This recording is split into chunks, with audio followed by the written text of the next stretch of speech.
How's it going, guys? It's Rad. So yeah, the Monday Night Raw review. Let's get started with it.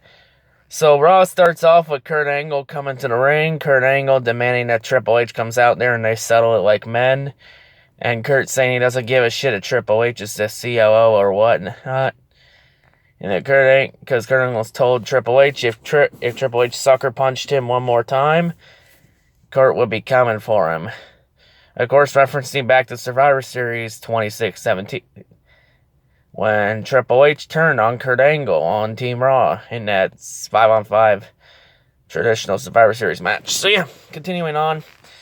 So instead of Triple H, he's got Stephanie McMahon. Stephanie came out saying how Triple H wasn't there and how Kurt Angle should really think and do his job and make matches and think about the job. You know, telling Kurt think about his kids and saying how his accolades don't pay the bills, but him being Raw general manager does. And how Kurt will struggle if he doesn't have a job. It's like, Stephanie, are you for real? Do you know how many fucking people in New Japan or Ring of Honor that would kill to get Kurt Angle's services? Come on. They would allow Kurt Angle to be welcomed into any wrestling company with open arms. Especially New Japan. Like, fuck off with that garbage. Then Ronda Rousey comes out. Ronda Rousey telling Stephanie McMahon that she's dealt with terrible bosses in the past and that Stephanie's no different. Even calling Stephanie a bully boss. Oh. Well, that's actually the truth. Stephanie is a bit of a bitch. So, at least Ronda already knows what kind of hell she's coming into. Then Ronda says in her contract she gets to have a match at Mania. And that she also gets to pick her opponent. So, right after Stephanie gets the drum roll going, immediately as this drum roll starts, Ronda says she wants to face Stephanie McMahon. It's like, damn, that was quick. Then Triple H came out, and Triple H saying, no, this is not happening. And then Kurt Angle told Triple H, I thought you weren't here. And Triple H's like, surprise, I'm here now. Fucking moron.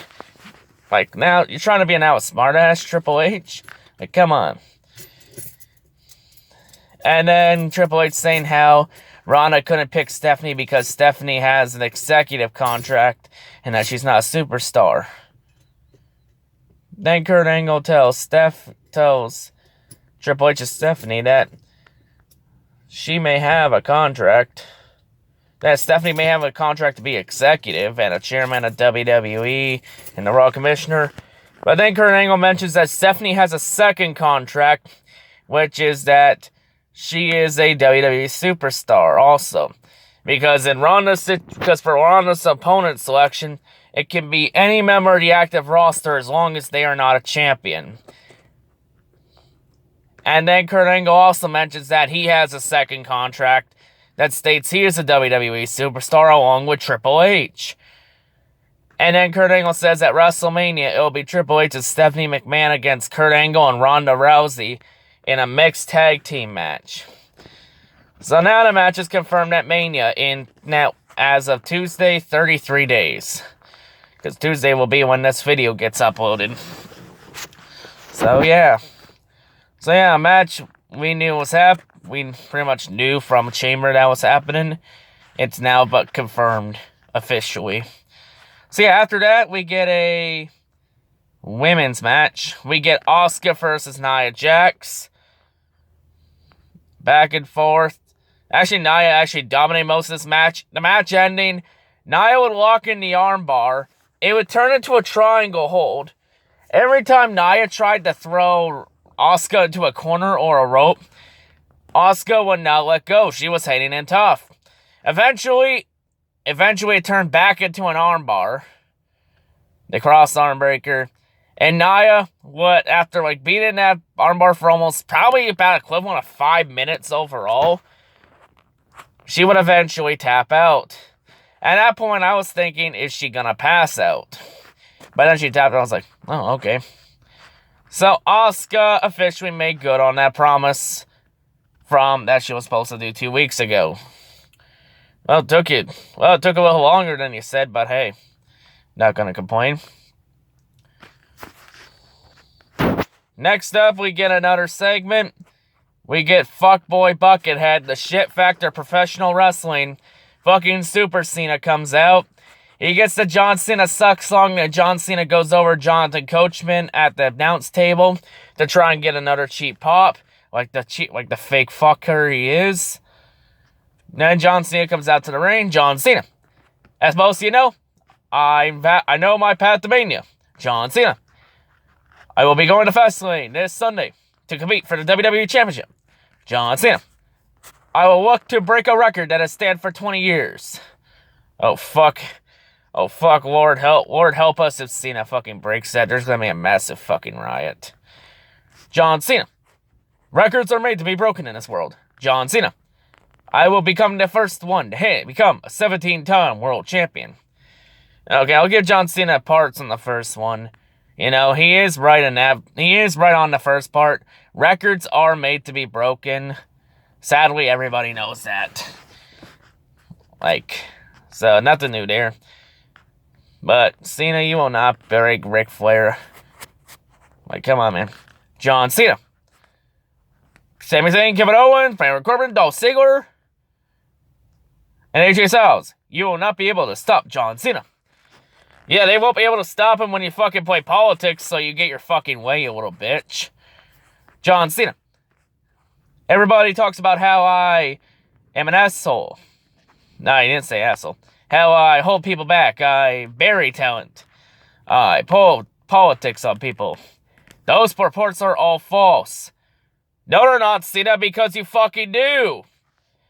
How much fucking talent have you buried in the last 13 years? How many times have you played politics? How many times have you whined and cried like a little fucking bitch to get your way? How many people did you fucking stab in the back in this company? If anyone doesn't believe me, ask The Miz. Anyone doesn't believe me, ask anybody from the Nexus. If you don't believe me, ask Alex Riley. You don't believe me, ask Dolph Ziggler. Don't believe me, ask Ryback. Don't believe me, ask Bray Wyatt. Don't believe me, ask Rusev. Don't believe me, ask CM Punk. And you don't believe me, ask Baron Corbin. All talent Cena has buried in the last 13 fucking years. Cena is the main reason why people stopped watching this shit. And Roman Reigns is now the next part of it. Cena is a fucking hypocrite. He is a liar. Whenever the fucking truth about him gets exposed, John Cena tries to spit it to make it not sound bad, because he makes him sell himself to the kids like he can do no wrong. He's this god, when he's really a fucking asshole piece of shit that shouldn't have the fucking success. John Cena. I also get told I don't earn or deserve any opportunities. No, they're fucking handed to you, Cena. They're because you pull politics to get your fucking way. Want proof? How about those 2 matches with the fucking Rock? You couldn't take losing to the Rock like a man at Mania 28, so you whined and cried like a little bitch until you got your way and you beat the Rock at Mania 29 for the WWE Championship. What an ignorant fuck. God damn, Cena. This is why people fucking hate you and why you get shit on. John Cena. I work all my opportunities and earn them. John Cena. Nothing will stop me from being a 17-time world champion. John Cena. I know my critics will come from all angles when I win at the Elimination, when I win at Fastlane this Sunday. John Cena. I will prove them all wrong again. No, you won't, Cena. You'll just prove us all right on how much of an asshole you really are, and that you play politics. And if Cena does play politics Sunday, I don't think he will, but if he fucking does, I will not be surprised. He'll just prove us all right. Like, fuck you, Cena. Fuck John Cena. Then that's the segment. Actually, before that segment ends, Goldust comes out, making a movie quote. Making some movie quotes saying how he wants to direct a movie starring John Cena, and that Goldust wants to make his own opportunities. Then Goldust sucker punches Cena. And then we get an impromptu match. Goldust versus John Cena. This is like any other normal Cena match. Goldust beats the crap out of John Cena for 5 to 10 minutes. Cena does the bullshit, does the same old shit. Shoulder tackles, the side slam, the 5 merchandise shuffle, which looks fake as fuck. And then Cena hits the AA 3 count for the win. A normal fucking match.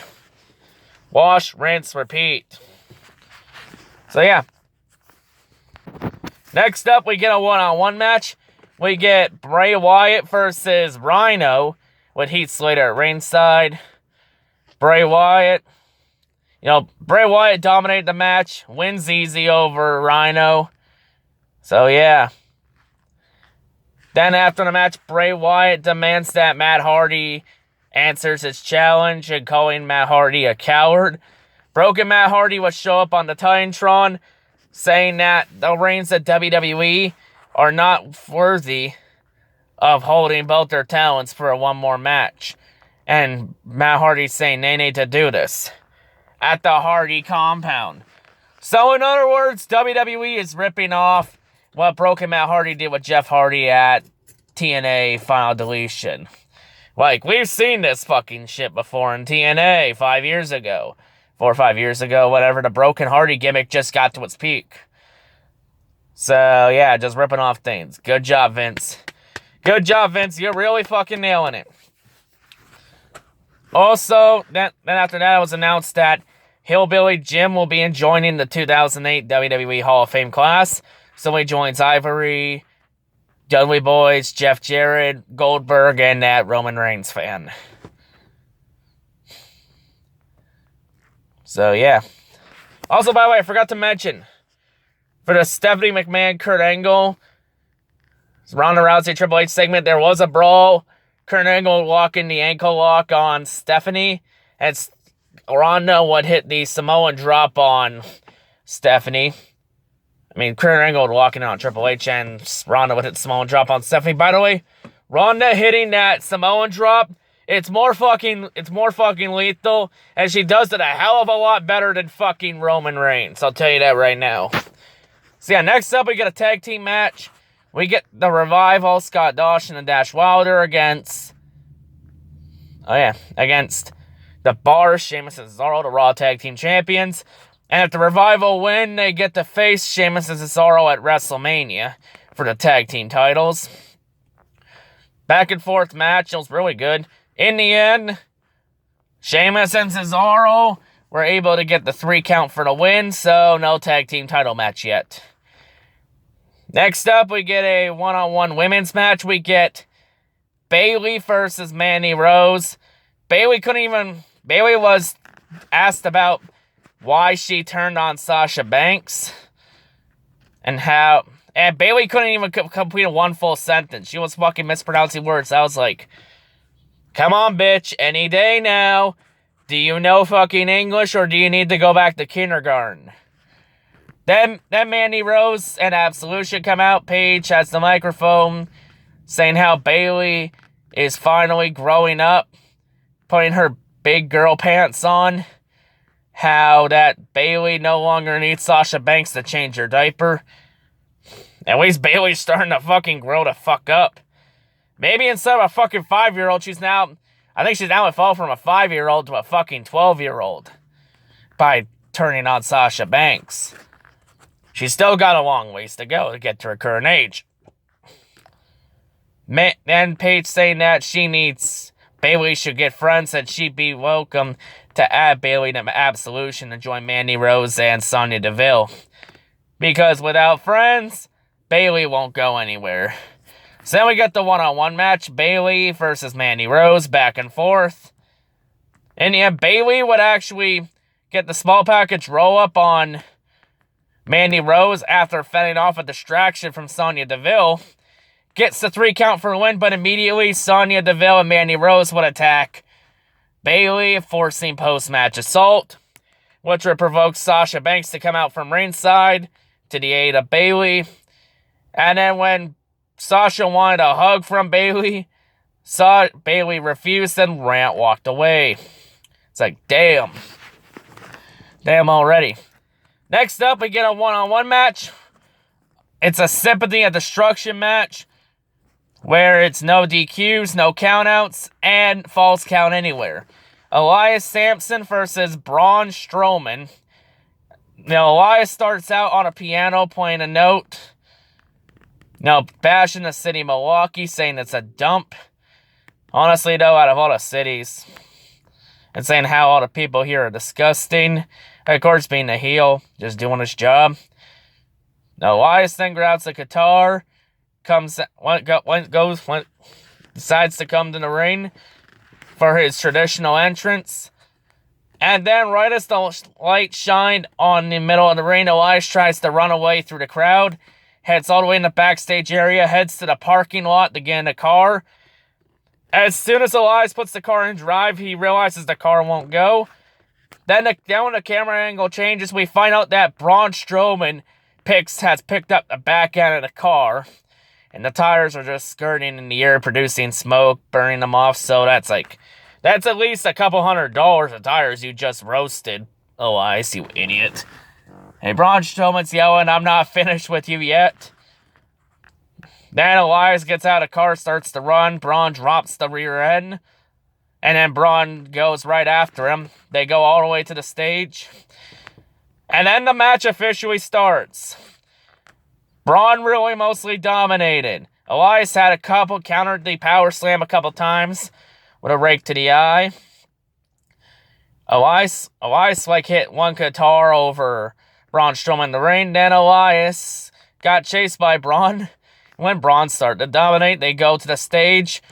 Braun would grab that giant bass guitar and smash it on the back of Elias. Then Braun would go to the piano, play a couple notes. Sounds cringeworthy.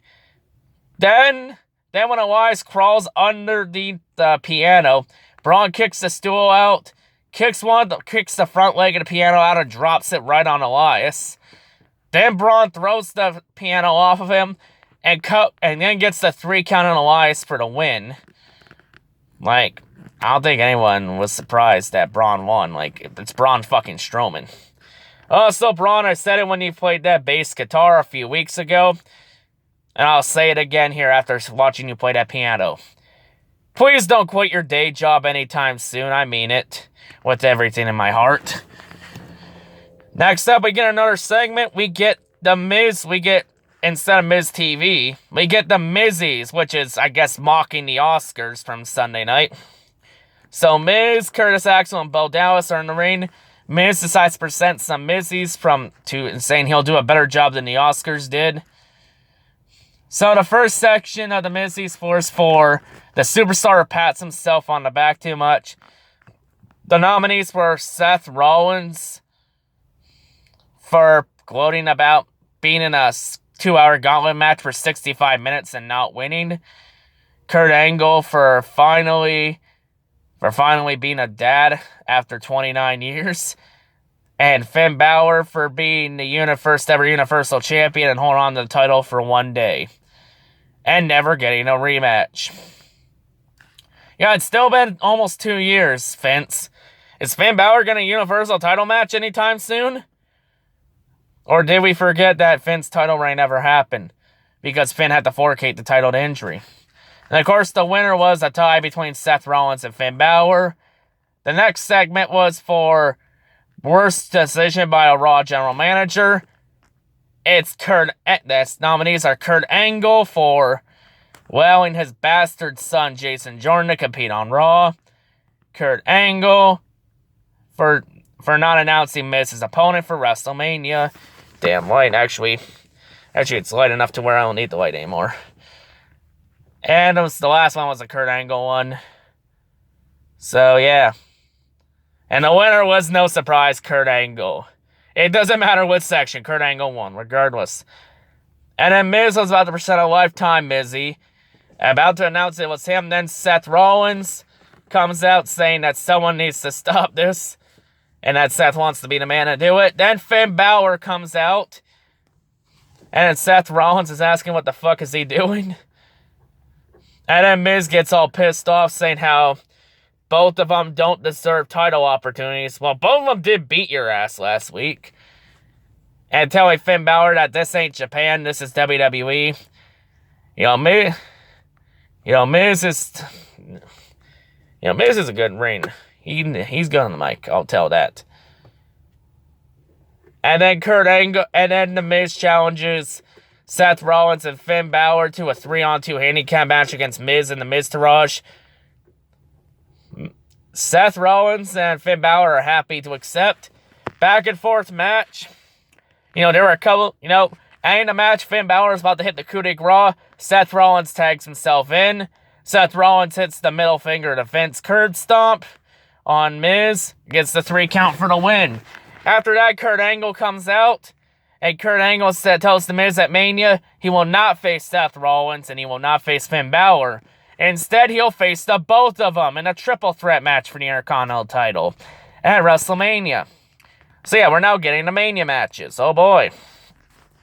So yeah, after that, to end Raw, we have a segment. Paul Heyman comes to the ring with the Universal title to speak on the behalf of Brock Lesnar since Brock wasn't there. Talking about how Brock's going to beat the living dog shit out of Roman. How no one will beat Brock Lesnar because Brock's been undefeated for almost a year. Because he's held on to that title. And then he mentions and then he says anybody that thinks Roman's victory over The Undertaker at WrestleMania last year didn't mean anything was bullshit. And that it did. Paul Heyman, Roman Reigns' win doesn't really mean anything because really the streak's no longer intact. At that time, Brock Lesnar's win over Undertaker means more than Roman's. And really, it was mainly Vince fucking shoving Roman down her throat, and really, it's not really impressive when you beat a 51-year-old man well out of his prime, so I'll raise my hand to that. And then Paul Heyman gets the part where Roman Reigns decided to call Brock Lesnar a bitch. And then Paul Heyman's saying that the Universal title is Brock's bitch, and that Brock loves her, and that Brock will never let her go. I think he's trying to rip off Negan when he talks about Lucille in The Walking Dead, his baseball bat. Like, okay. Then boring fuckface comes out, gets booed out of fucking building. Roman Reigns. I said a lot of harsh things last week, but most of them were true. No, not really. You're more of a fucking bitch than Brock Lesnar. Brock would beat the living shit out of you. Roman Reigns. Brock Lesnar not being here shows that he is indeed a bitch. Now Brock Lesnar just doesn't show up because it's not in his contract. And he also demands that Paul Heyman picks up the Universal title and shows some fucking respect to it. You're one to fucking speak about respect, Roman. How many fucking people do you respect in this fucking company? You're becoming fucking Super Cena. But we're gonna call you Super Roman. You're about to bury fucking talent. You're gonna be playing politics on shit and whatnot. Roman Reigns. Next week on Raw in Detroit, I want to face Brock Lesnar face to face like men. And Paul Heyman tells Roman that he'll get Brock Lesnar face to face next week in Detroit, and that's how I end Raw. And no, I am not going to Raw in Detroit next week. I believe I'm going to a house show Sunday. I'm going to a house show in London, Ontario Sunday. The day of Fastlane. So, there won't be a Fastlane reactions video, but there will be a vlog instead. I will do the review for Fastlane, of course. So, yeah. Overall rating for Raw, 2 out of 10. Boring episode. It's a go-home show before fucking Fastlane, so who really cares? But yeah, that's all I gotta say. This review is one long enough. Hope everyone has a great day, and yeah, peace out.